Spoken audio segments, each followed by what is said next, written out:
Hello students. तो आज हम आपके लिए हिंदी का पाठ नंबर 4, जिसके लेखक हैं फणीश्वर नाथ रेणु, और पाठ को नाम दिया गया है पहलवान की ढोलक। तो इस पाठ में आप पढ़ेंगे कि किस तरह से एक पहलवान के जीवन पर आधारित है। ये बचपन में ही माता पिता की मृत्यु हो जाना, उसके बाद जो छोटी आयु में शादी हो गई थी तो उनकी सास ने ही उनका पालन पोषण किया। सास को गांव के लोग तंग करते थे, इसलिए उसने लोगों से बदला लेने के लिए जो कसरत वगैरह है वो शुरू की, और बचपन में वो गाय भैंस आदि चराता था।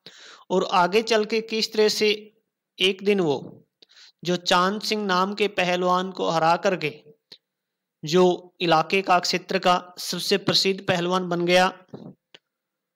और उसके जीवन में जो ढोलक का जो अहम जो रोल है उसके बारे में भी आप पाठ में पढ़ेंगे कि किस तरह से जो पहलवान है वो किसी को अपना गुरु नहीं मानता था, केवल ढोलक को ही अपना गुरु मानता था।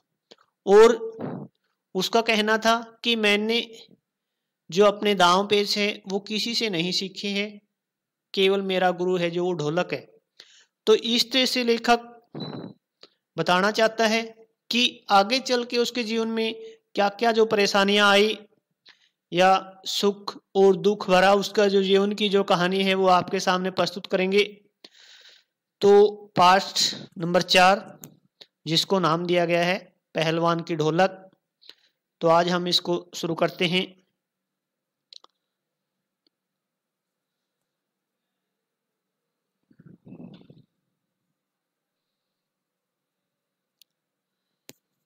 जाड़े का दिन, अमावस्या की रात, ठंडी और काली, मलेरिया और हैजे से पीड़ित गांव बिहार शिशु की तरह, बिहार यानी डरे हुए शिशु बच्चा की तरह थर थर कांप रहा था। पुरानी और उजड़ी बांस फूस की झोपड़ियों में अंधकार और सन्नाटे का सम्मिलित यानी मिला जुला साम्राज्य, राज आप कह सकते हो। सन्नाटा चुप्पी, अंधेरा और निस्तब्धता की रात काफी गहरी थी, अंधेरा था, निस्तब्धता यानी चुप्पी थी। अंधेरी रात चुपचाप आंसू बहा रही थी, निस्तब्धता क्रूण सिसकियों और आहों को बलपूर्वक अपने हृदय में ही दबाने की चेष्टा कर रही थी। आकाश में तारे चमक रहे थे, पृथ्वी पर कहीं प्रकाश का नाम नहीं। आकाश से टूटकर यदि कोई भावुक तारा पृथ्वी पर जाना भी चाहता तो उसकी ज्योति और शक्ति रास्ते में ही शेष हो जाती यानी पूर्ण हो जाती।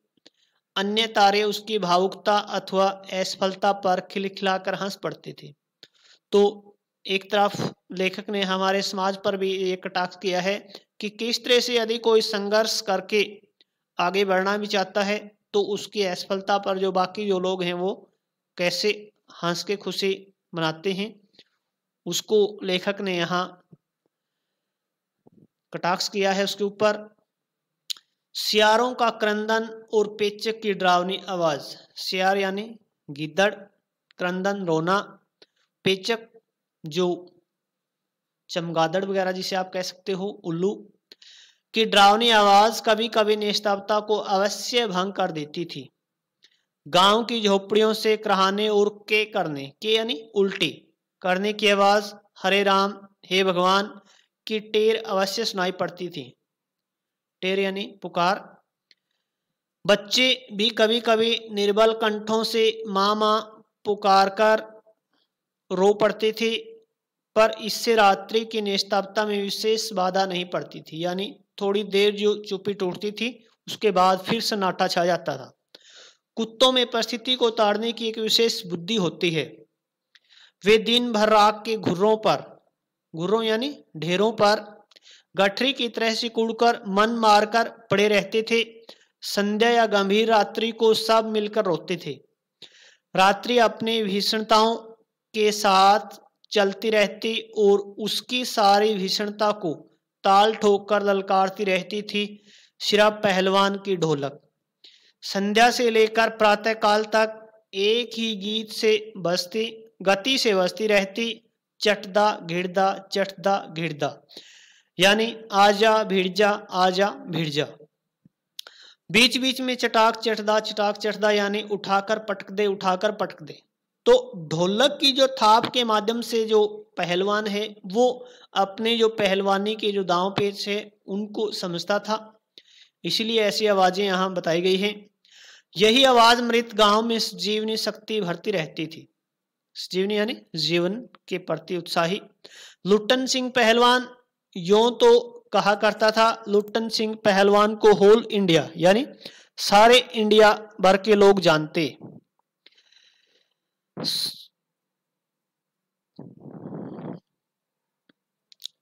हैं, किंतु उसके होल इंडिया की सीमा शायद एक जिले की सीमा के बराबर ही हो। जिले भर के लोग उसके नाम से अवश्य परिचित थे। लुट्टन के माता पिता उसे 9 वर्ष की उम्र में ही अनाथ बनाकर चल बसे थे। सौभाग्यवश शादी हो चुकी थी, वरना वह भी माँ बाप का अनुसरण करता, यानी उनके पीछे जाता। अनुसरण करना होता है पीछे जाना। विधवा सास ने पाल पोस कर बड़ा किया। बचपन में वह गाय चराता, धारोषण दूध पीता, यानी गाय और भैंस का ताजा दूध, और कसरत किया करता था। गांव के लोग उसकी सास को तरह तरह की तकलीफ दिया करते थे। लुट्टन के सिर पर कसरत की धुन लोगों से बदला लेने के लिए ही सवार हुई थी। तो आप पाठ को थोड़ा अच्छे से पढ़ें। पाठ के अंदर से ही जो आपके एमसीक्यू क्वेश्चन है वो आते हैं, और यदि आप पाठ पे ध्यान दोगे तो आपके एमसीक्यू क्वेश्चन है वो साथ साथ कंप्लीट हो जाएंगे। जैसे यहाँ आपने पढ़ा कि लुट्टन के माता पिता की मृत्यु हुई तब लुट्टन की आयु कितनी थी? 9 वर्ष। इस तरह से तो आगे है, नियमित कसरत ने किशोरावस्था में ही उसके सीने और बाहों को सुडौल तथा मांसल बना दिया था। जवानी में कदम रखते ही वह गांव में सबसे अच्छा पहलवान समझा जाने लगा।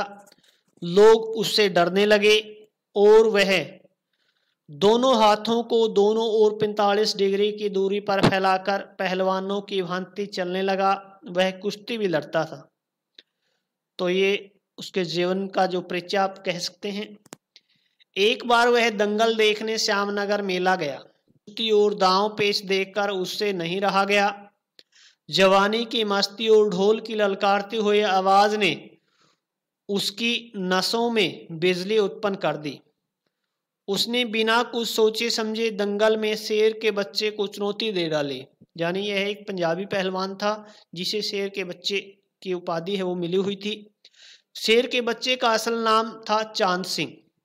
वह अपने गुरु पहलवान बादल सिंह के साथ पंजाब के से पहले पहल श्यामनगर मेले में आया था। तो आप यहाँ क्वेश्चन एमसीक्यू करेंगे कि शेर के बच्चे का असल नाम, उसके गुरु का नाम था बादल सिंह। सुंदर जवान, अंग प्रत्यंग से सुंदरता टपक पड़ती थी। 3 दिनों में ही पंजाबी और पठान पहलवानों के गिरोह के अपनी जोड़ी और उम्र के सभी पट्टों को पछाड़कर उसने बच्चे की टाइटल प्राप्त की थी। टाइटल यानी उपाधि। इसलिए वह दंगल के मैदान में लंगोट लगाकर एक अजीब किलकारी यानी खुशी की जो किलकारी है भरकर छोटी दुल्की कूदना लगाया करता था। देसी नौजवान पहलवान उससे लड़ने की कल्पना से भी घबराते थे। अपने टाइटल को सत्य प्रमाणित करने के लिए ही चांद सिंह बीच बीच में दहाड़ता फिरता था।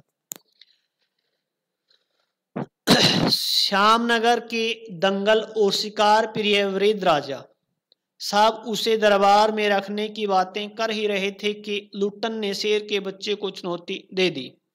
तो आपने पढ़ा कि किस तरह से जो देसी पहलवान है उससे लड़ने की कल्पना भी नहीं कर सकते थे। तो राजा ने सोचा कि इसको चांद सिंह को राज दरबार का पहलवान बना लेते हैं, राज दरबार में रख लेते हैं। लेकिन तभी क्या होता है कि लुट्टन सिंह ने चांद सिंह को चुनौती दे डाली, यानी मुकाबले के लिए ललकारा। सम्मान प्राप्त चांद सिंह पहले तो किंचित उसकी स्पर्धा पर मुस्कुराया, फिर बाज की तरह उस पर टूट पड़ा। पहले तो वो थोड़ा अचंभित हुआ, लेकिन फिर अपने जो विरोधी पर बाज की तरह टूट पड़ा। शांत दर्शकों की भीड़ में खलबली मच गई। पागल है पागल, मरा ए मरा मरा, पर वह रे बहादुर। लुट्टन बड़ी सफाई से आक्रमण को संभाल कर निकलकर उठ खड़ा हुआ और पैंतरा दिखाने लगा, यानी दांव पेच। राजा साहब ने कुश्ती बंद करवाकर लुट्टन को अपने पास बुलवाया और समझाया। अंत में उसकी हिम्मत की प्रशंसा करते हुए 10 रुपए का नोट देकर कहने लगे, जाओ मेला देखकर घर जाओ, कि आपके काबू से बाहर है ये, तो आप अभी बच्चे हैं, तो आप की बहादुरी के लिए मैं आपकी प्रशंसा करता हूं, और 10 रुपए लीजिए और मेला देखकर अपने घर जाइए। नहीं सरकार लड़ेंगे, हुक्म हो सरकार, तुम पागल हो जाओ। लेकिन जो लुट्टन सिंह है वो लड़ने के लिए उतावला है और बार बार गिड़गिड़ाता है राजा के सामने। मैनेजर साहब से लेकर सिपाहियों तक ने धमकाया, देह में गोश्त नहीं, लड़ने चला है शेर के बच्चे से। सरकार इतना समझा रहे हैं, गोश्त यानी मांस। दुहाई सरकार, पत्थर पर माथा पटक कर मर जाऊंगा, मिले हुक्म। वह हाथ जोड़कर गिड़गिड़ाता रहा था, लेकिन लुट्टन अपनी जीत पर अड़ा है और वह विनती कर रहा है राजा के सामने कि मुझे लड़ने दिया जाए। भीड़ अधीर हो रही थी, अधीर यानी व्याकुल। बाजे बंद हो गए थे। पंजाबी पहलवानों की जमायत क्रोध से पागल होकर लुट्टन पर लाठियों की बौछार कर रही थी। दर्शकों की मंडली उत्तेजित हो रही थी। कोई कोई लुट्टन के पक्ष से चिल्ला उठता था, उसे लड़ने दिया जाए। अकेला चांद सिंह मैदान में खड़ा व्यर्थ मुस्कुराने की चेष्टा कर रहा था। पहली पकड़ में ही अपने प्रतिद्वंदी की शक्ति का अंदाजा उसे मिल गया था। यानी चांद सिंह समझ रहा था कि जो विरोधी है वो कितना ताकतवर है। विवश होकर राजा साहब ने आज्ञा दे दी, लड़ने दो। बाजे बजने लगे, दर्शकों में फिर उत्तेजना फैली, कोलाहल बढ़ गया। मेले के दुकानदार दुकान बंद करके दौड़े।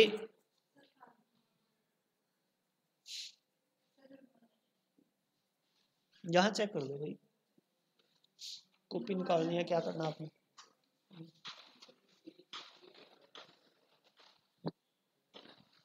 तो बच्चों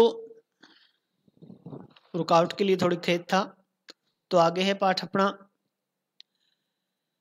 बाजे बजने लगे, दर्शकों में फिर उत्तेजना फैली, कोलाहल बढ़ गया। मेले के दुकानदार दुकान बंद करके दौड़े। चांद सिंह की जोड़ी चांद सिंह की कुश्ती हो रही है। चटदा घिरदा, चटदा घिरदा। भरी आवाज में एक ढोल जो अब तक चुप था बोलने लगा, ढाक देना ढाक देना ढाक देना, अर्थात वह पट्टे वह पट्टे। पट्टा अर्थ यानी पहलवान। लुट्टन को चांद ने कसकर दबा लिया था। अरे गया गया, दर्शकों ने तालियां बजाई। हलवा हो जाएगा हलवा, हंसी खेल नहीं, शेर का बच्चा है बच्चू। यानी जो लुट्टन सिंह के जो विरोधी थे वो उसका हौसला डाउन कर रहे थे और कैसे चांद सिंह की प्रशंसा कर रहे थे। चिट चट घिरदा, चट घिरदा, चट घिरदा, यानी मत डरना मत डरना मत डरना। लुट्टन की गर्दन पर कोहनी डालकर चांद चित करने की कोशिश कर रहा था। चित करना यानी हराना। वहीं दफना दे बहादुर बादल सिंह अपने शिष्य को उत्साहित कर रहा था।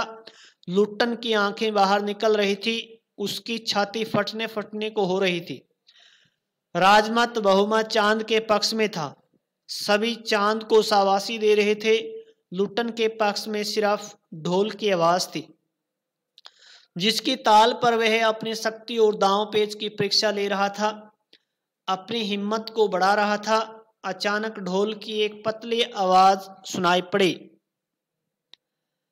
धाक दीना तिरकट देना, धाक देना तिरकट देना। लुट्टन को स्पष्ट सुनाई पड़ा, ढोल कह रहा था, दांव काटो बाहर आ जाओ, दांव काटो बाहर आ जाओ। लोगों के आश्चर्य की सीमा नहीं रही। लुट्टन दांव काटकर बाहर निकला और तुरंत लपक कर उसने चांद की गर्दन पकड़ ली। वाह रे मिट्टी के शेर, अच्छा बाहर निकल आया, इसलिए तो जनमत बदल रहा था। मोटी और भोंडे यानी भद्दी आवाज वाला ढोल बज उठा। चटाक चटदा चटाक चटदा, उठा पटक दे, उठा पटक दे। लुट्टन ने चालाकी से दांव और जोर लगाकर चांद को जमीन पर दे मारा। धीना धीना अर्थात चित करो, चित करो। लुट्टन ने अंतिम जोर लगाया। चांद सिंह चारों खाने चित हो रहा। धागिरदा धागिरदा यानी वाह बहादुर, वाह बहादुर, वाह बहादुर। जनता यह स्थिर नहीं कर सकी कि किसकी जय ध्वनि की जाए। फलते अपनी अपनी इच्छा अनुसार किसी ने माँ दुर्गा की, महावीर जी की, महावीर हनुमान जी के लिए प्रयोग किया जाता है।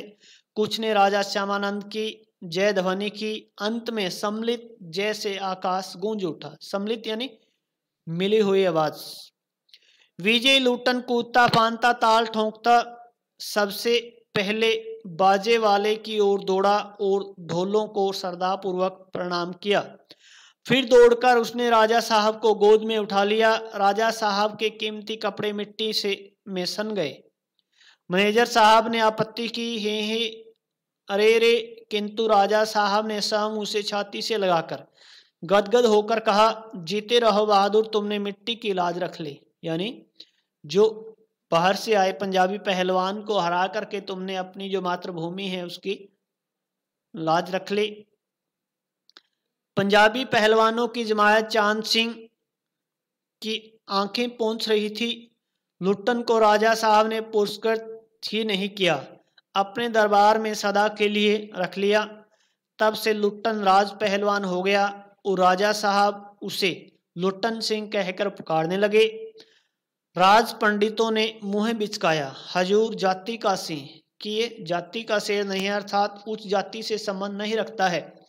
मैनेजर साहब अक्षत्रिय थे, तो पहले के जो सिस्टम में 4 जातियां होती थी, अक्षत्रिय, वैश्य, शूद्र और तुच्छ, इस तरह से। तो अक्षत्रिय का काम है वो बहादुरी दिखाना होता था, लड़ना झगड़ना होता था, देश की जो रक्षा करना होता था। तो जो मैनेजर था वो अक्षत्रिय था। क्लीन शेव, चेहरे को संकुचित करते हुए अपनी शक्ति लगाकर नाक के बाल उखाड़ रहे थे।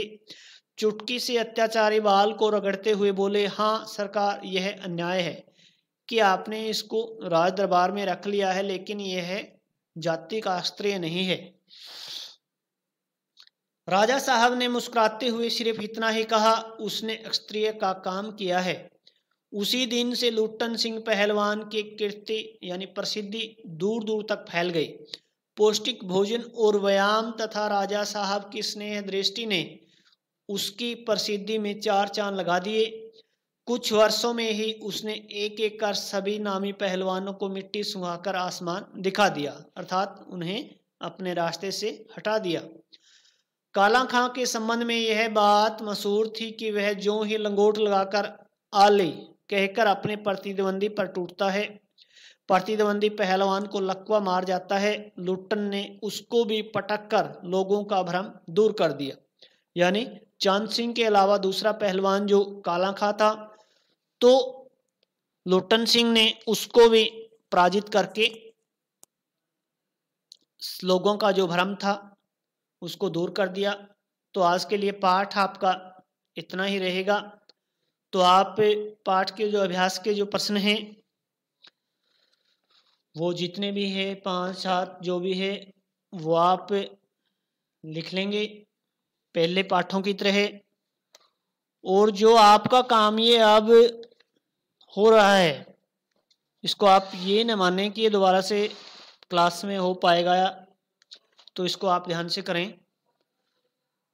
अभ्यास के प्रश्न हैं आपके, क्वेश्चन नंबर 1 छोड़ देंगे, क्वेश्चन नंबर 2 से और क्वेश्चन नंबर 8 तक ये क्वेश्चन आप लिखेंगे। तो आज का काम आपका ये, धन्यवाद।